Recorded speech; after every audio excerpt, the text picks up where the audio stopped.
So thank you for coming tonight. I know that this is a Thursday and it is very difficult to get people here, especially at 5 p.m. So thank you to each and every one of you that is here this evening, and thank you for those that are joining us virtually. This is our third event of our Legacy Celebrating the Impact of Harvey Gantt event. I'm going to have Seth Moore, one of the students that has been involved in this project, introduce our speaker tonight. I just want to remind you that we have one more event tomorrow night, and we really hope that you will join us. It will be at 5 p.m. It will be a short talk by Mario Gooden, followed by a panel discussion of alumni from our school, one alumni for each decade since Harvey Gantt came to school here. So I really hope that you will attend and be there to support our alumni that are coming back. So, Seth, you want to introduce our speaker? Hey, good evening, everybody. I have the tall task of introducing one of the founding members of our NOMAS chapter here and a large contributor to many of the efforts that have resulted in our gathering here tonight. Julian Owens graduated from Clemson University with a bachelor's in architecture in 2016, and then again with a master's in architecture in 2018. He is now an architectural designer at Jacobs, where he's contributed to a global design lecture series and a global design council. Julian was recently awarded with the Associates Award by the American Institute of Architects for these efforts and his involvement in advocating for a more just built environment as a NOMA executive secretary and now as a member of NOMA's parliament. Julian is the founder of Pledge of Excellence, an organization that sheds light on overlooked talent in marginalized communities, offering aid and resources to those that may not have the means to grow in their talents. As I alluded to earlier, Julian founded the Clemson NOMAS chapter in 2015 while studying at Clemson University alongside colleagues R.J. Williams and Rayshad Dorsey. Since that time, Julian has stayed a close friend and avid supporter of our NOMAS chapter, and it has been a highlight of my personal involvement to get to know Julian, as he is an inspiration to both myself and everyone involved in this. Again, like Sally, I would like to remind you that tomorrow evening we're having a panel discussion with Julian, moderated by Mario Gooden, and it's going to take place same time, same place. It'll be easy to find us. So thank you, and I will welcome to the floor Julian Owens. Thanks,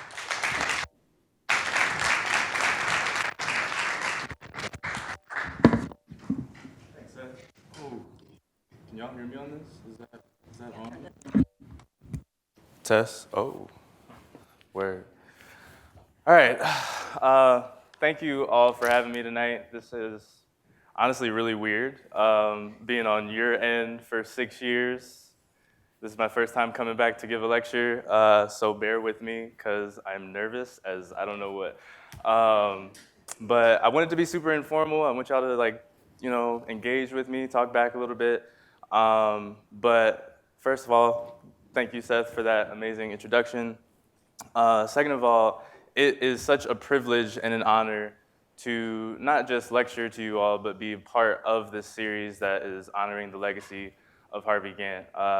Obviously, I don't know that I would have had the opportunity to study here had he not broken down those barriers. And his career as a whole, and I'm not going to get into the details because truly I want to encourage everybody to check out the exhibit. But his career as a whole embodies something that actually former President Jim Barker said while I was here in a lecture, that we are, as architecture students, taught different tools, given different methods to have an impact on society far outside of architecture. So that's really what I want to talk about tonight. So this ugly picture here, half of my presentation is just me sharing really embarrassing photos, for real.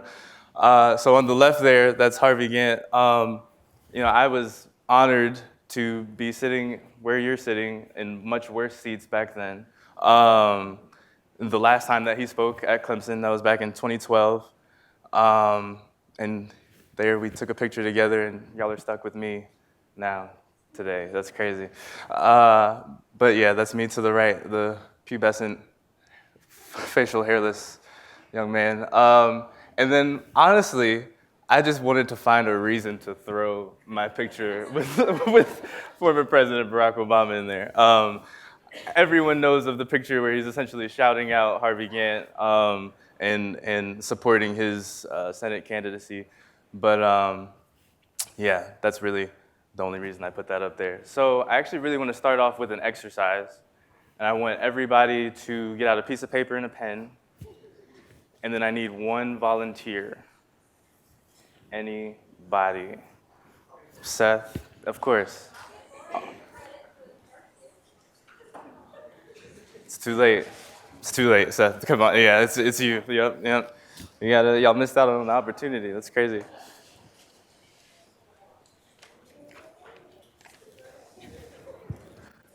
All right. Well, you actually might need that. Can you project? Okay. Well, okay. You're gonna have to project. It's not the first time. All right. So, now this is like real corny, right? Real cheesy, but bear with me. I might get some booze, whatever, it's fine. I am society, right? Right. So society is telling you to describe, you could pick any of these 3 diagrams. Okay. Describe either of these diagrams in a way where everybody that's watching can perfectly draw it. Okay. Okay. All right. There is a horizon line. The horizon line is cutting a circle in half.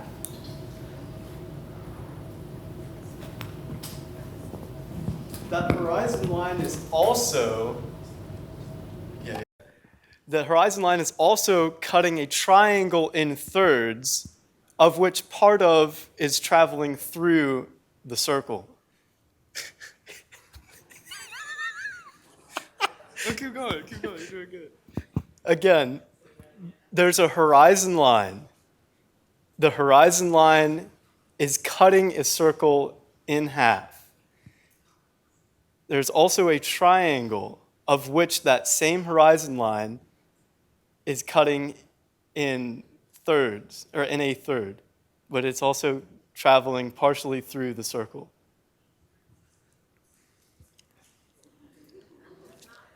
I don't think I did any better the second time. No, it's not bad. All right, let me put this back on. Are y'all done trying to sketch it? Or do y'all want to, does anybody have any questions for him, maybe? You can ask a question for clarity. Okay, there's a question.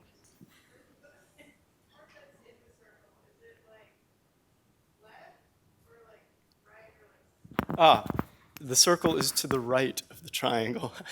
I probably should have.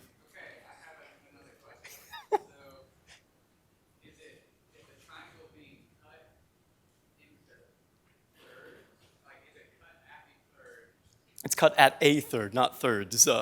I should have specified that. Yeah. I can't see that. All right. Aaron's got a question. Yeah. Did you say that the circle and the triangle overlap? They do overlap. Overlap, that's a good word to describe it. Okay, I'll give y'all. You're getting there. That's close. Yeah, that's pretty good. That's close. That's pretty good. I'll give y'all. No, don't turn around to cheat. I see you. I'll give y'all like 20 more seconds. All right, thanks. Yeah. That's it. All right. Not 20 more seconds. All right. Everybody show me your sketches.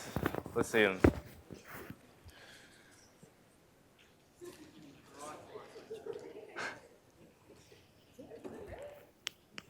Oh, that's really good, Sally. Man, that's... Okay, so this is the lesson in what I just wanted to do with you guys. what were the directions I gave Seth to describe the diagram in a way where everybody can sketch it? Did I say that he couldn't show y'all the diagram? No. So the lesson in that is a lot of times, society has certain confinements that we might, kind of be putting a boundary or kind of allowing ourselves to be a boundary for us. But also in our own minds, we kind of allow ourselves to create these confinements for us that essentially stop us from achieving certain things or stop us from having the level of impact that we could potentially have. So in the field of architecture, we just did it. In the field of architecture, if you think of the field of architecture and what we learn in architecture school, the tools that we are equipped with and the ideals that we essentially care about as architects and designers, within this box of architecture, there's things such as critical thinking, there's things such as sustainability. Name some other things. Anybody, just throw it out, please. No? Academia, okay. Philosophy, graphics, aesthetics. Anything else? Anything else? No? All right, so there's a few more. So, comfort, problem solving, safety, health, welfare. That's straight out of AIA. But that's within a defined box of architecture. But if you look at a lot of these words, you'll see that they actually relate to a lot of things outside of architecture. So there's a lot of things around the periphery that we end up touching as architects. So what happens when one of those things around the periphery is essentially your purpose? So that's where I'll get into my story, essentially. So Seth explained it. I'm a co-founder along with RJ and Rashad for the NOMAS chapter here. And honestly, mentally, 2014, 2015, I was like on my way out of architecture because it kind of felt like within what architecture is, just like the basic definition of it and what we're basically taught here, it didn't really feel like I had a purpose within architecture. Then 2015 happens, and this is the worst flyer ever, by the way. I had dug deep into the archives to find this. This is from the very first meeting that we ever held.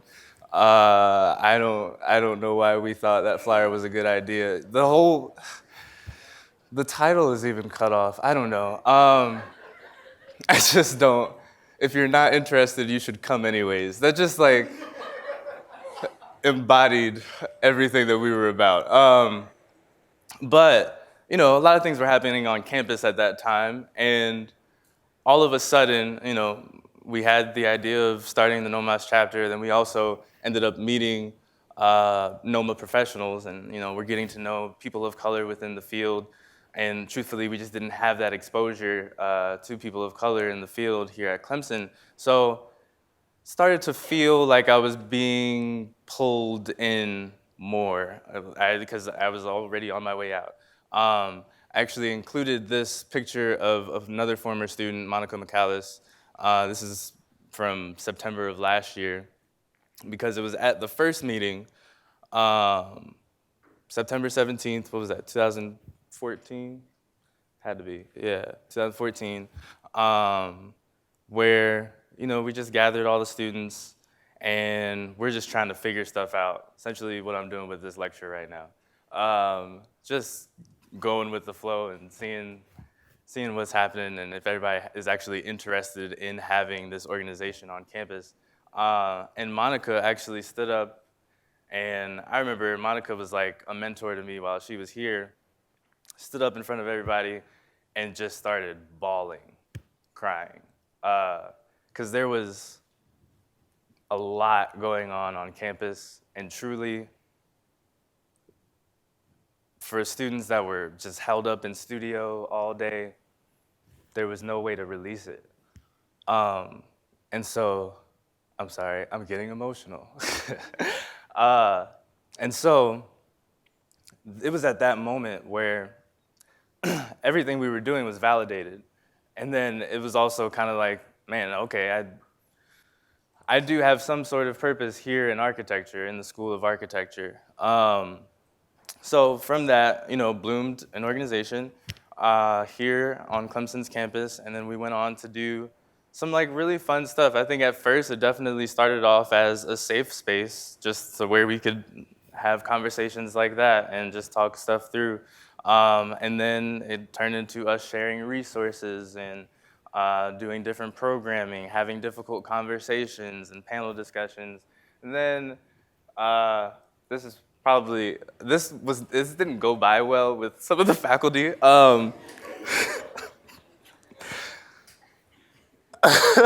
We called it Smash or Pass. That's the last time I'll say the title of it.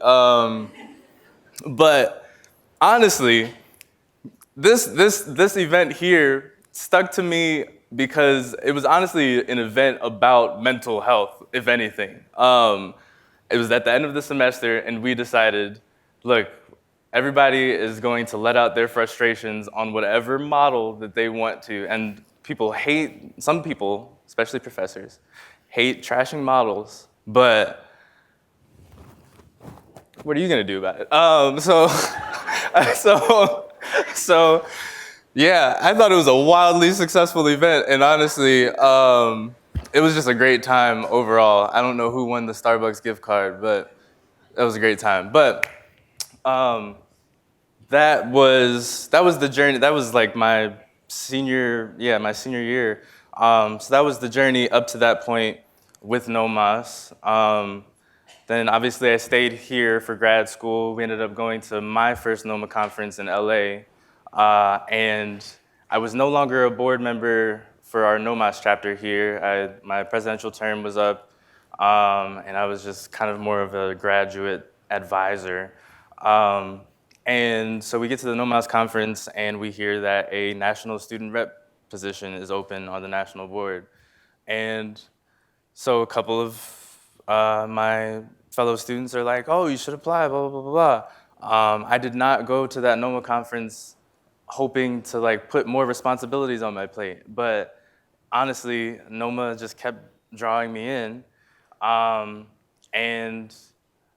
I was like, why not? Why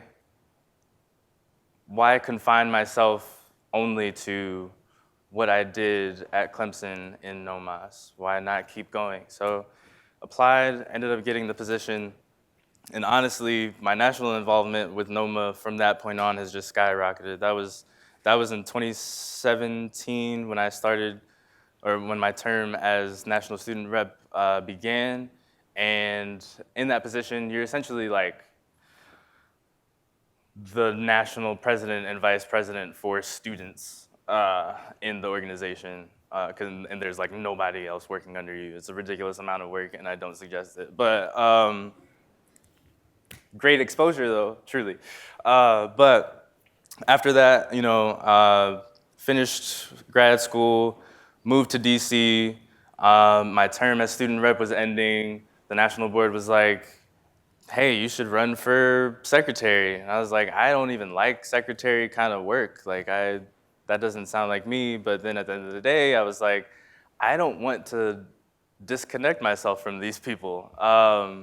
So decided to run for secretary, got the secretary position, and this was as I was moving to DC. Now, stayed on the national board as secretary, and when I get to DC, I think it was a setup, honestly, because I got to DC, and they were like, great. Now, the DC chapter has been dormant for years. So you're there, so get something going. And I was like, I'm 24, no experience in architecture, Like, how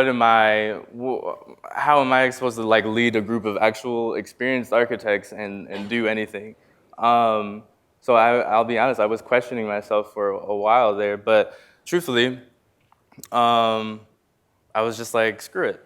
So I gathered all of the emails of every past DC NOMA member and all the emails and contacts of essentially every architect, not even just architects of color. It was like close to 1,000 emails, and you should blind copy people when you do this. And I just put everybody in the two box. I didn't, again, I don't know what I'm doing. So yeah, I got a lot of angry emails back, but this was what, 20, this was 2018. Yeah, Thursday, November 15th, 2018. I essentially invite everybody on the email to my firm at that time, Page, their office, for an interest meeting. Essentially the same thing that we did at Clemson. And it was crazy because I truthfully did not believe in myself prior to the meeting. And then in the middle of the meeting, I found myself actually leading the conversation. Some people might not have been super interested in what I was saying, and I feel like you can see that. But at the same time, I think the lesson is that, I mean,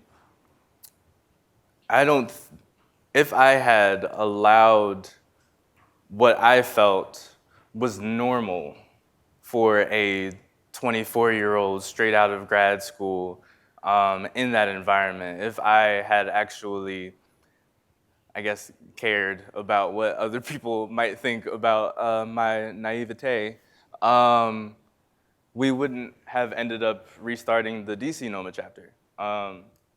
And with that, we ended up doing a lot of amazing things. My favorite piece, there's 2 photos of it. So I personally reached out to Tom Pfeiffer and just on a long shot was like, hey man, would you be interested in coming down to the Glenstone and just giving like a real private, intimate tour to a bunch of architects of color? And he was like, yeah. I was like, oh, wow, that's crazy. I didn't, yeah, all right. And so came down and showed us around, and it was honestly like the most exclusive experience ever. And then, so offering that kind of experience to architects of color, but then also getting active in our community. So, you know, going to elementary and middle schools for career days, holding career exposure camps in the summer, project pipeline camps in the summer, and then also a big thing was actually giving universities in the DC area like just a list of architects of color that are interested in contributing to design reviews, and they still pull off that list today. So all of that being birthed out of honestly getting out of my comfort zone and not really looking outside of the box, but looking to expand the box. Trying not to get emotional. This is an awful photo again. Awful photo. Okay, so DC NOMA reactivation happened in 2018. Some other things also happened in 2018. So this is myself and my friend who was like a little brother to me, Marquez. So 2018, Marquez actually got killed back in Augusta, Georgia, where I don't really say I'm from there, but I went to high school there. And honestly, that whole situation led me to think very deeply on what am I actually contributing to my community? Because to be honest, I left Augusta, came to Clemson for architecture, and people, like, I just didn't go back to Augusta, like, ever. So, you know, the bond that we had was limited to phone calls, and in my mind, I was like, man, if I had actually done more, what would have happened? Because truthfully, you know, my friend Marquez could work any room as like a 13-year-old. So in my mind, I'm like, he's got potential to be the next whoever. Like, I have no idea. But it just didn't pan out that way. So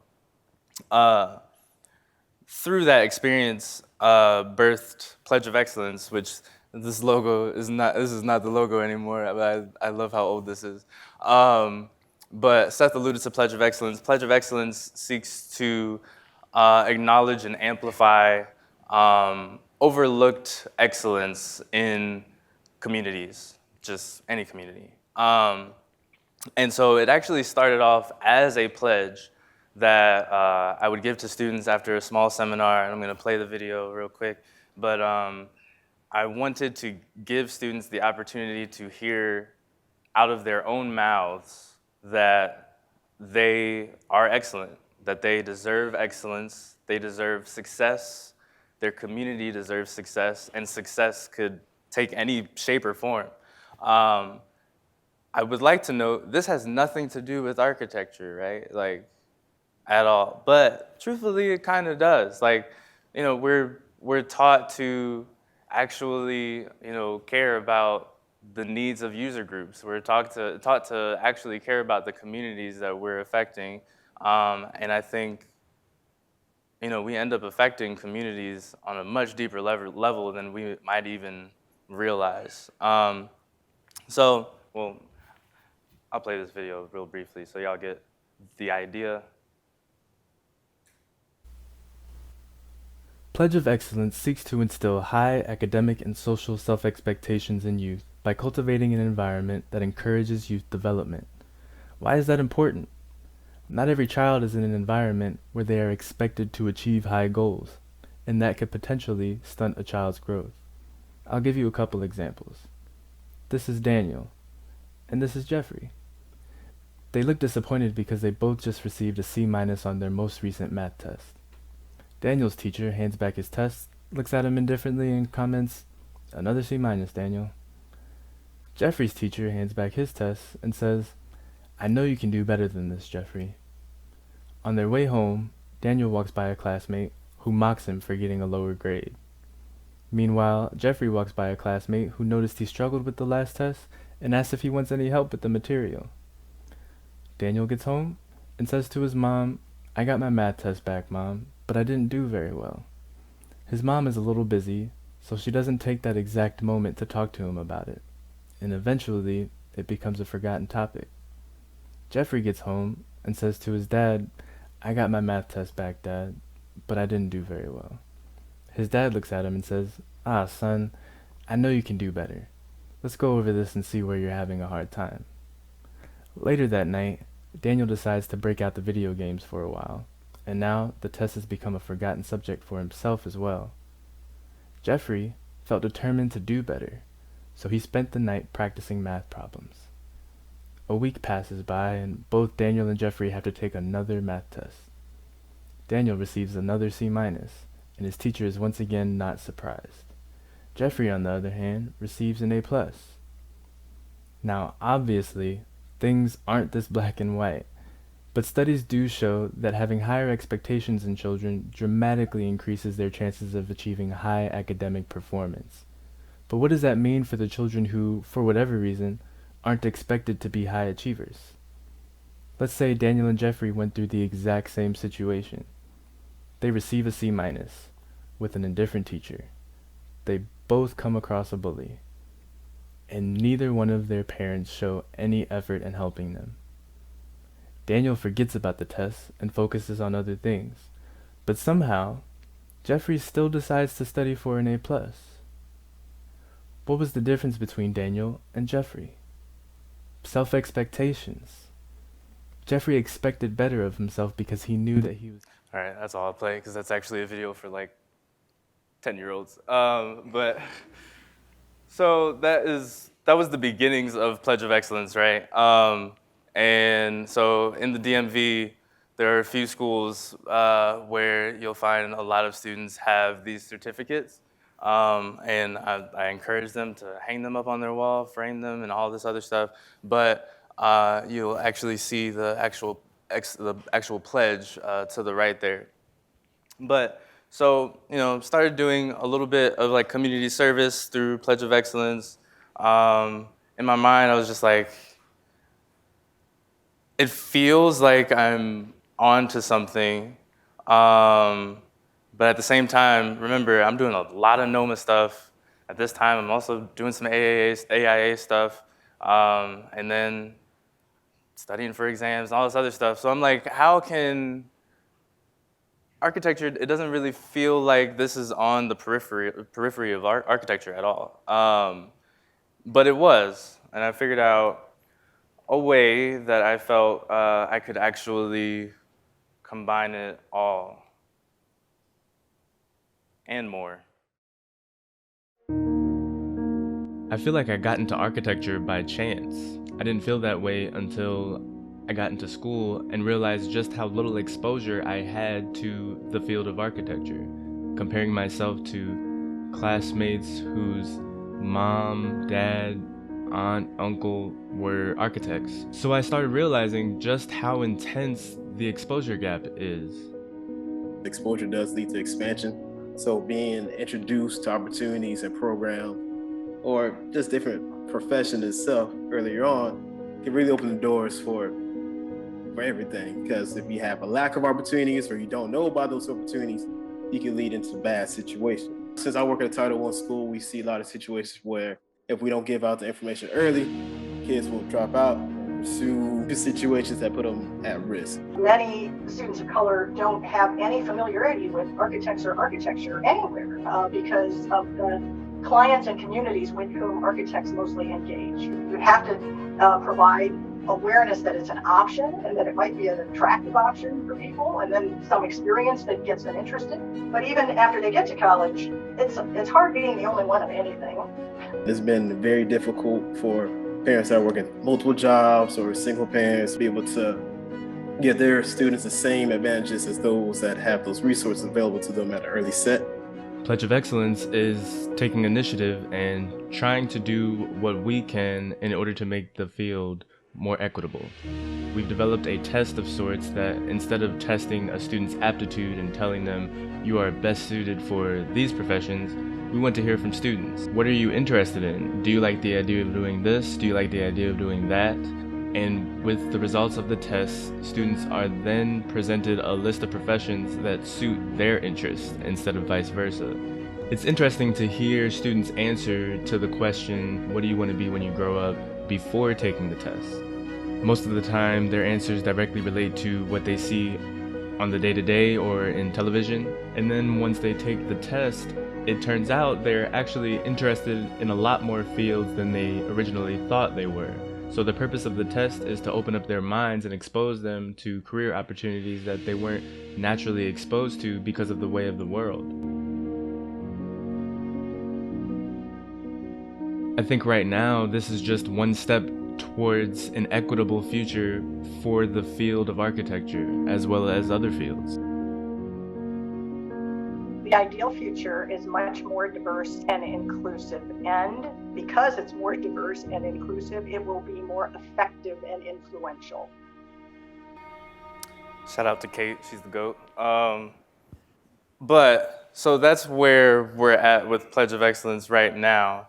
And it goes back to, again, looking, and I hate the whole think outside the box thing, like literally blowing up the box, like literally just expanding it past the norm in a way where you're able to have more of an impact than you would have if you were just sticking to your CDs every day, you know? And then I had the opportunity to really make both worlds collide when I was approached by a friend of a friend about creating a vision document for a multifamily mixed-use building that they wanted to envision on their family's land. So the land was actually in Addis Ababa, Ethiopia. And if anybody knows anything about Ethiopia right now, there's actually a large population of Chinese companies just buying up land. And so this family in particular very heavy on activism and very heavy on just ownership, honestly. So they were like, we're not giving this up, but at the same time, they needed to figure out something to do with this land, and they needed money to do it. So they essentially used the design that they got me to create to then start fundraising. They're still in the process of fundraising right now, but they wanted a sustainable, like super, a little bit theoretical building that could serve as a community center, also, you know, housing, but also wanted to utilize shipping containers because they were aware of some sort of shipping container connect. So that opportunity was done through Pledge of Excellence. We're not gonna play this whole thing because it's super slow, but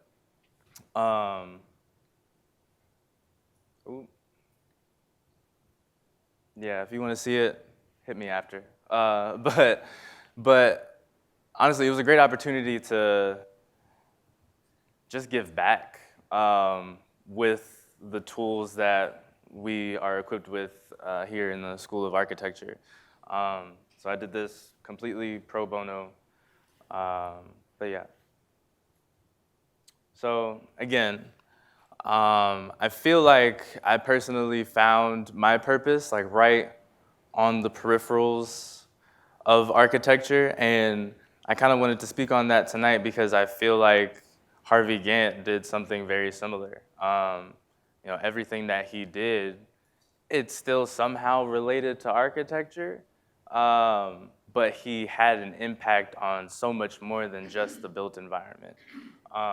So he was able to expand that box to include both architecture and purpose. Exercise. Which exercise was this? Okay, expand it. So before I even ask y'all to do this, expand the box, think fluidly, raise your hands as high as you can. Everybody.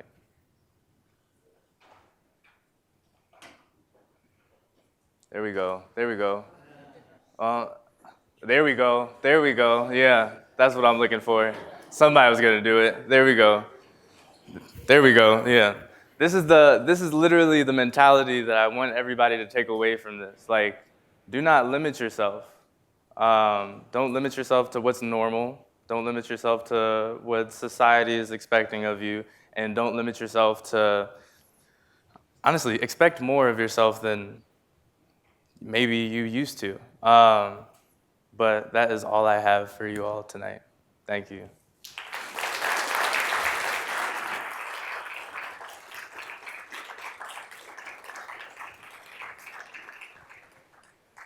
Oh, let me turn this off. We'll do this automatically, we'll see. Okay, so that was a great talk. Thank you, Julian. So do we have some questions?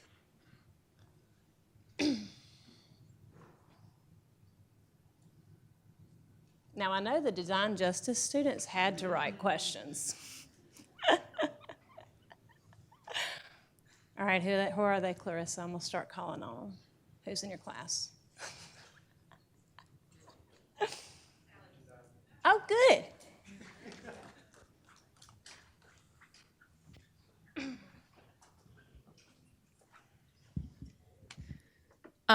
So I came in a couple minutes late, so I'm not sure if you touched on a little bit more about your experience here, but how do you feel that your experience at Clemson prepared you going into this, and like what things would you recommend exploring while in school to like go into something like this? Test, okay. Yeah, that's a great question. So, actually, I was just having this conversation with somebody. I feel like, and I don't want to catch any flack for this, I feel like studying at Clemson, strictly the studies, really prepared me well to work in someone else's office. I work with people I work with a lot of HBCU grads, truthfully. I work with people from other schools as well. And in conversations, I can tell there is a bit more of an entrepreneurial spirit that you'll find in other schools. And I think the thing is, I feel like I'm an entrepreneur.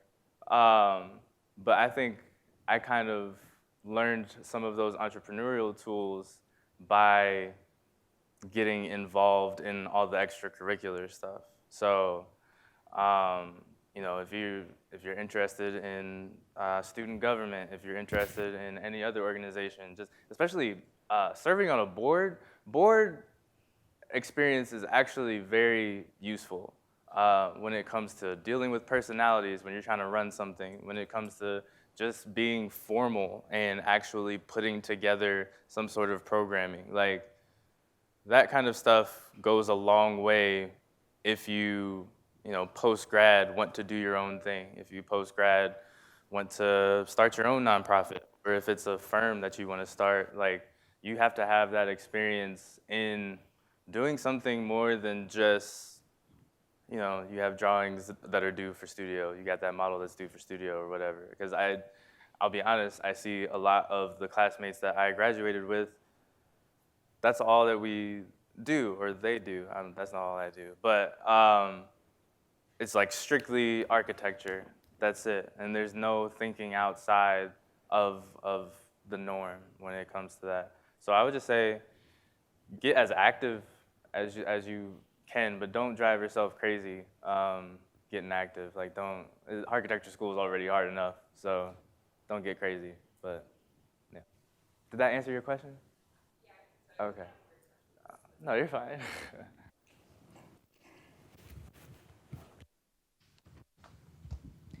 With your involvement in NOMAS and the Pledge of Excellency group, what would you say has been the most rewarding aspect of working with those groups? And especially with the Pledge of Excellence group, have you heard from any of those people as they've gotten older and kept up with them, and where are they now? Yeah. This is on, right? Yeah, okay. So actually, the kid in the video, his name's Masai, and he, based off of the tests, I don't really like the word test, survey, actually matched up with architecture. So I'll say, making that video was probably the most fulfilling part up to this point, because it wasn't, it was partially staged, but he came to the AIA building, the National AIA headquarters, got him access to the building. We essentially went through all of AIA's stuff, and I showed him a bunch of plans. I brought plans from work and stuff, and he was just super into it. So seeing that was probably the most fulfilling up to this point, I'd say. And then outside of that, you get a similar feeling with, honestly, a lot of the NOMA project pipeline camps during the summer. A lot of the times, those students aren't coming to those camps because they don't want to do architecture. They're not so, getting them to design something, or even say, we start off with an exercise asking them to draw a floor plan of their house, and we don't give them any instruction on how to draw a floor plan. They just go for it. And some of it's super cool, and it's oh, I never thought of it that way. But just seeing kids have fun with the field that I'm in and that I love is really fulfilling, for sure.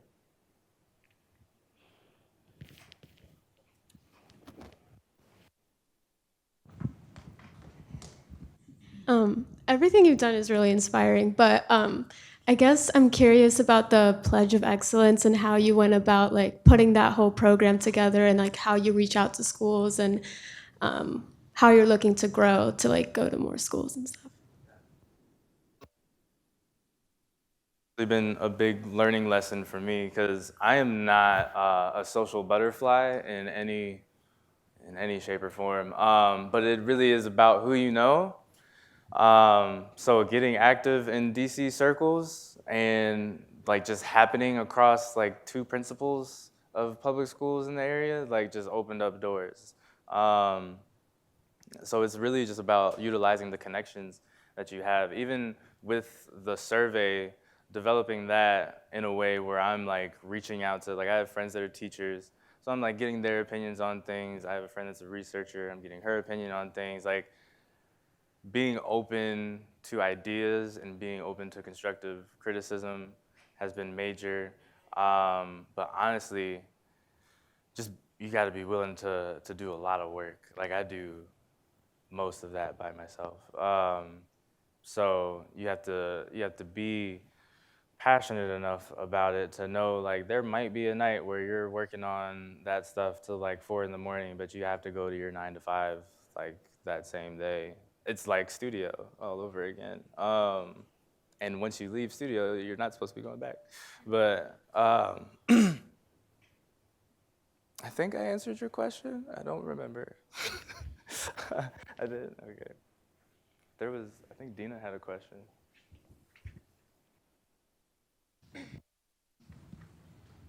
Julian, thank you so much for your personal story. I got choked up several times as well. I think at some point in our lifetime, we all experience kind of being lost and kind of trying to find our purpose, or even thinking about leaving architecture. So I guess my question to you is, what advice do you have to offer to faculty and schools of architecture to help students find their purpose? Oof. No, that's a good question, though.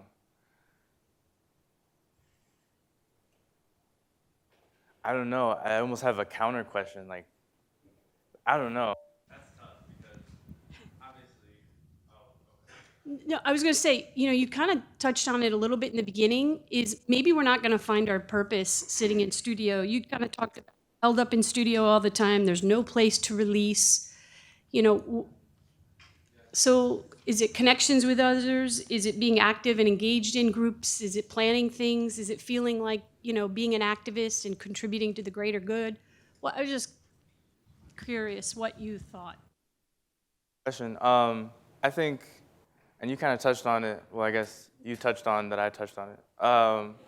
But the release part, because my initial thought was to ask a counter question and ask you, like, how often have you asked a student if they have found their purpose in what you're teaching?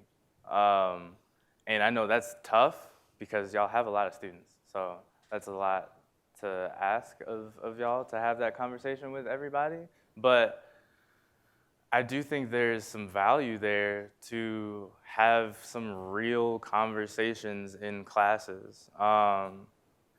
The technical stuff is good, the creative stuff is good, but literally mental check-ins, like things that are going to make students more open or more comfortable with being open, I think would allow somebody to say, hey, I'm not really feeling what we're doing.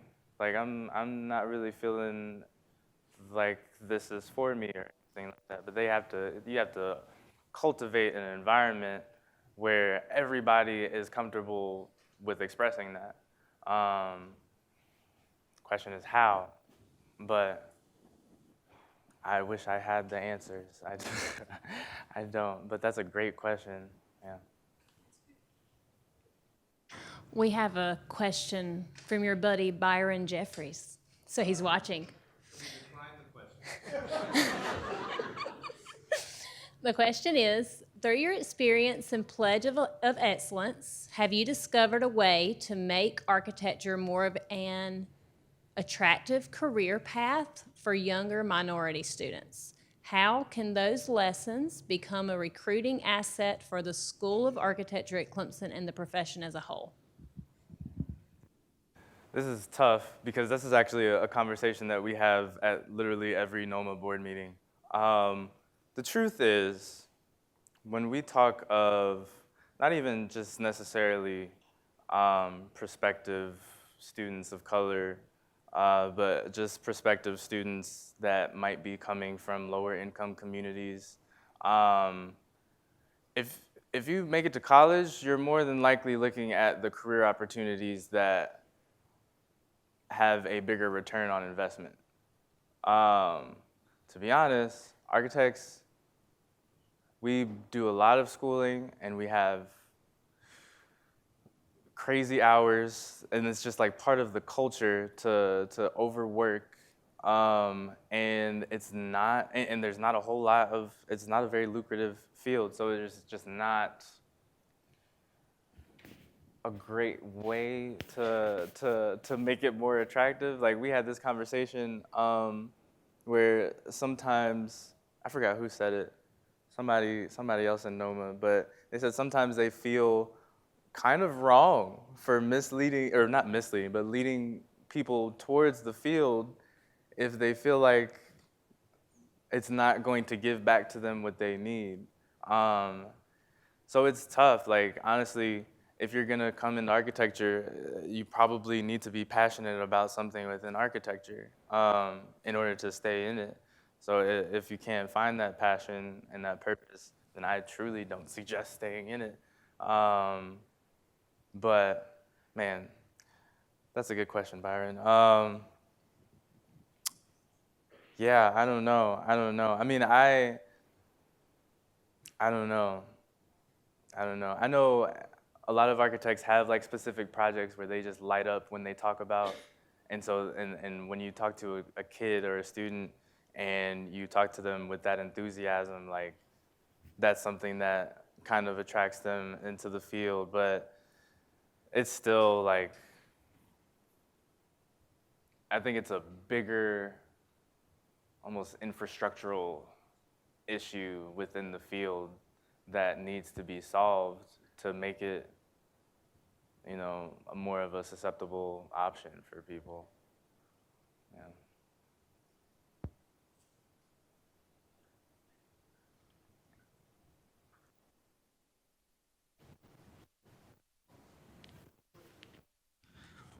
Can you hear me? Okay, good. My bad. My question would be, where do you think you've had the most influence, whether that's architectural design in the professional world or your social outreach? And do you think there's actual true social influence in architectural practice?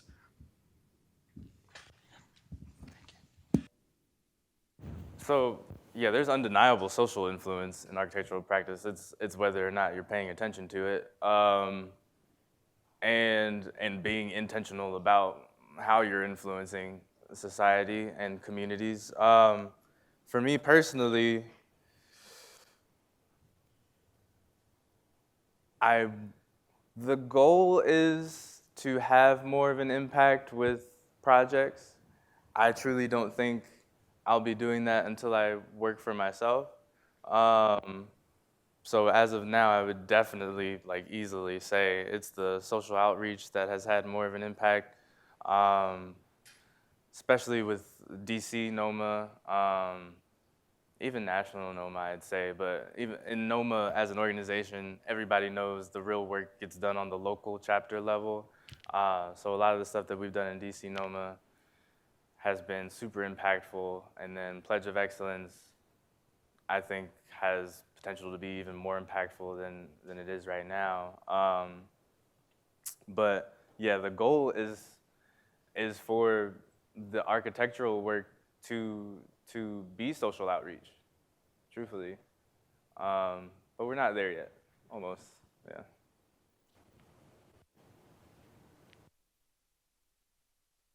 Stepping outside of normalcy ever backfired for you? And if it has, how do you deal with it?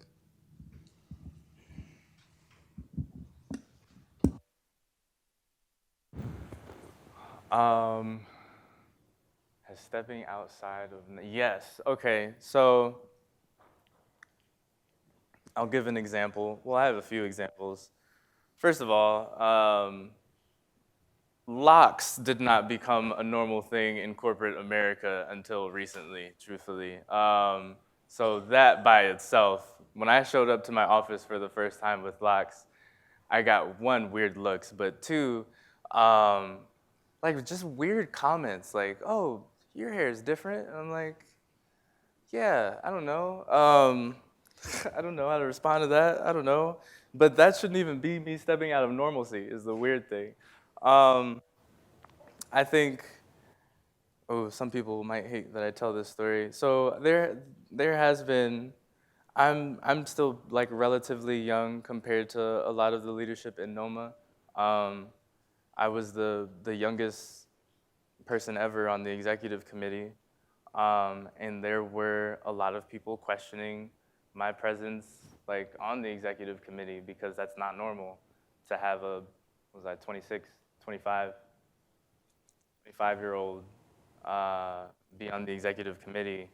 Mind you, I was just the secretary. I wasn't like a major decision maker.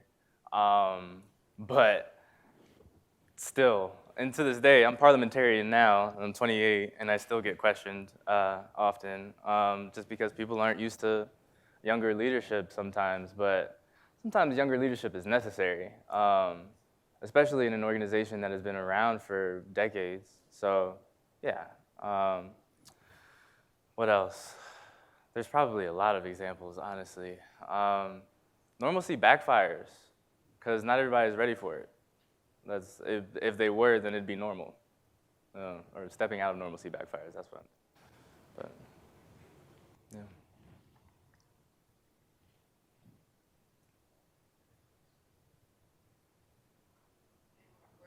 I think that's it. Oh.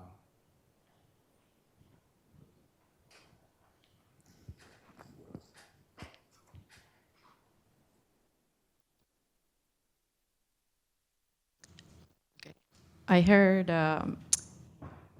AIA doesn't have a lot of power with policy making in general. And then if, in your experience with NOMA, what is that then? Like if AIA doesn't have a lot of power with any influences with the government in general, like what are your thoughts and your experience being part of NOMA?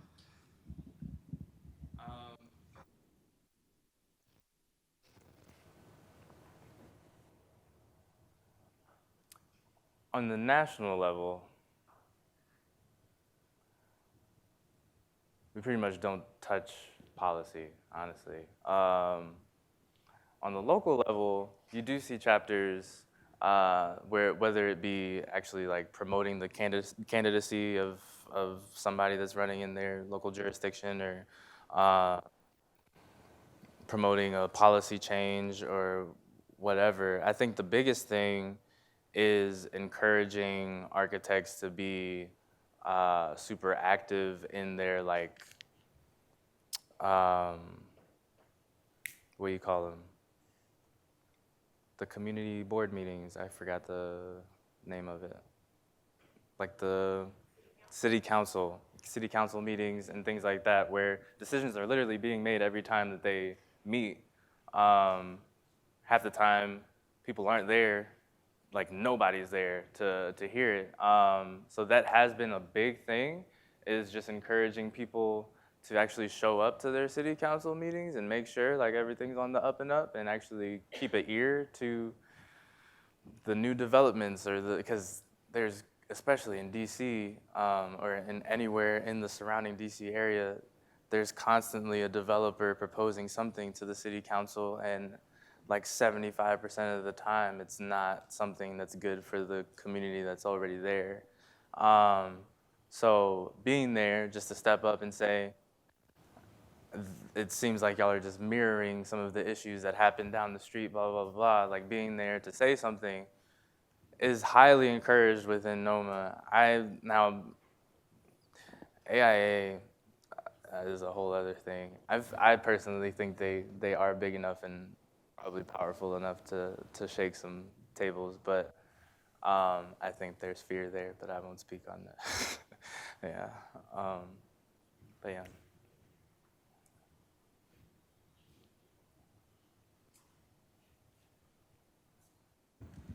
this might be opening a bit of a box to a larger discussion, but how could a student NOMA chapter begin to pressure the state of South Carolina for a local chapter? So there is a local chapter under review right now. So yeah, chapter comes through me, and I don't know how, but apparently they submitted their paperwork like it was either late December or early January, and they didn't send it to me. I don't know who they sent it to, but I just literally it was like 2 days ago we were having this discussion. So it's happening. It's happening. It'll happen soon. Yeah. She has a question.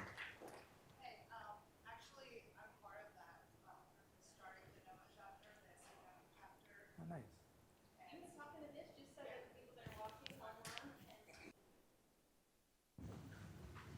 And we hope soon to come to Clemson and, just have a conversation with everybody that's involved in NOMAS too. We've had conversations with Sheldon and RJ who work with our company and have asked them for a lot of help. We know that NOMAS has, done more as a student chapter since I'm professional chapters as they got recognized this past year as the student chapter. And we're definitely looking for you guys for help, and just keep a radar out, and hopefully we can connect soon. We just, as Julian said, submitted our paperwork, and hopefully that's coming, and we're working really hard to get that done, and we'll keep you guys in the loop. We're really excited about it.